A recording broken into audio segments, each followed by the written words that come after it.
नमस्कार दोस्तों, हिंदू धर्म में आप लोगों का बहुत बहुत स्वागत है। आज मैं आप लोगों को अनंत चतुर्दशी की व्रत कथा सुनाऊंगी। स्कंद, ब्रह्म व भविष्य आदि पुराणों के अनुसार यह व्रत भाद्रपद शुक्ल पक्ष की चतुर्दशी को किया जाता है। इस दिन भगवान विष्णु की कथा होती है। इसमें उदय व्यापिनी तिथि ग्रहण की जाती है। इस व्रत के नाम से लक्षित होता है कि ये दिन अंत में होने वाली सृष्टि के कर्ता निर्गुण ब्रह्म की भक्ति का दिन है। इस दिन भक्तगण लौकिक कार्यकलापों से मन हटाकर ईश्वर भक्ति में अनुरक्त हो जाते हैं। इस दिन वेद ग्रंथों का पाठ करके भक्ति की स्मृति का डोरा बांधा जाता है।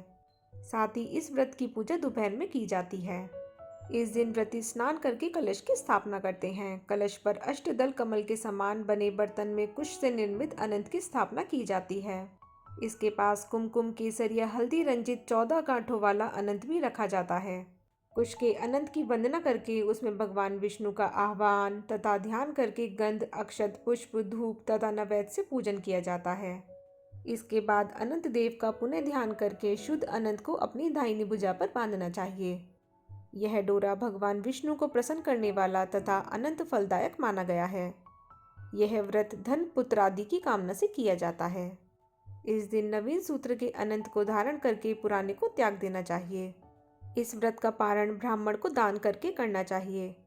अनंत की 14 गांठें 14 लोकों की प्रतीक हैं। उनमें अनंत भगवान विद्यमान हैं।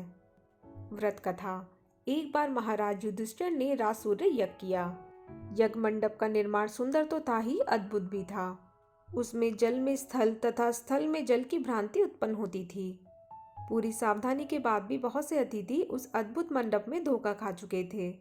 दुर्योधन भी उस यज्ञ मंडप में घूमते हुए स्थल के भ्रम में एक तालाब में गिर गए। तब भीमसेन तथा द्रौपदी ने अंधों के संतान अंधा कहकर उनका मजाक उड़ाया।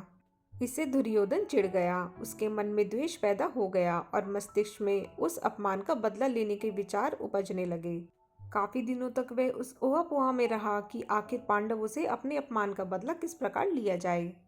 तभी उसके मस्तिष्क में धूत क्रीड़ा में पांडवों को हराकर उस अपमान का बदला लेने की युक्ति आई। उसने पांडवों को जुओं के लिए न केवल आमंत्रित ही किया बल्कि उन्हें जुए में पराजित भी कर दिया। पराजित होकर पांडवों को 12 वर्ष के लिए वनवास भोगना पड़ा।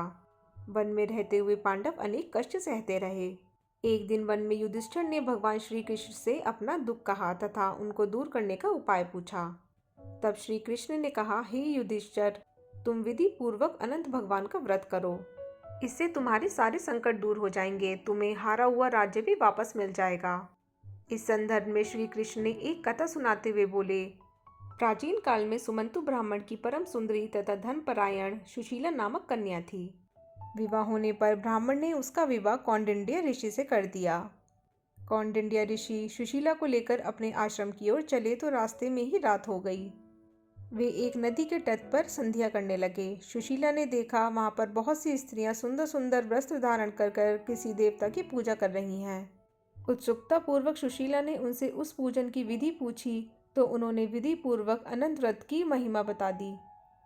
सुशीला ने वही उस व्रत का अनुष्ठान करके 14 गांठों वाला डोरा हाथ में बांधा और अपने पति के पास आ गई। कौंडिन्य ऋषि ने सुशीला के डोरे के बारे में पूछा तो उसने सारी बात स्पष्ट कर दी, मगर कौंडिन्य ऋषि को इससे कोई प्रसन्नता नहीं हुई, बल्कि क्रोध में आके उन्होंने हाथ में बंधे डोरे को तोड़कर आग में जला दिया। यह अनंत जी का घोर अपमान था। परिणामतः कौंडिन्य मुनि दुखी रहने लगे। उनकी सारी संपत्ति नष्ट हो गई। इस दरिद्रता का कारण पूछने पर सुशीला ने डोरे जलाने की बात दोहराई। तब पश्चाताप करते हुए ऋषि अनंत की प्राप्ति के लिए वन में निकल गए। जब वे भटकते भटकते निराश होकर गिर पड़े तो भगवान अनंत प्रकट होकर बोले, हे कौंडिन्य, मेरे तिरस्कार के कारण ही तुम दुखी हो, लेकिन तुमने पश्चाताप किया है, अतः मैं प्रसन्न हूँ। घर जाकर विधि पूर्वक अनंत व्रत करो। 14 वर्ष पर्यंत व्रत करने से तुम्हारा सारा दुख दूर हो जाएगा। कौंडिन्य ऋषि ने वैसा ही किया। उन्हें सारे कलेशों से मुक्ति मिल गई। श्री कृष्ण की आज्ञा से युधिष्ठिर ने भी भगवान अनंत का व्रत किया, जिसके प्रभाव से पांडव महाभारत के युद्ध में विजयी हुए तथा चिरकाल तक निष्कंटक राज करते रहे। तो दोस्तों, अगर आप लोगों को मेरा ये वीडियो थोड़ा सा भी हेल्पफुल लगा हो तो इसे लाइक और शेयर करना ना भूलिएगा और मेरे चैनल को सब्सक्राइब ज़रूर कीजिएगा। धन्यवाद।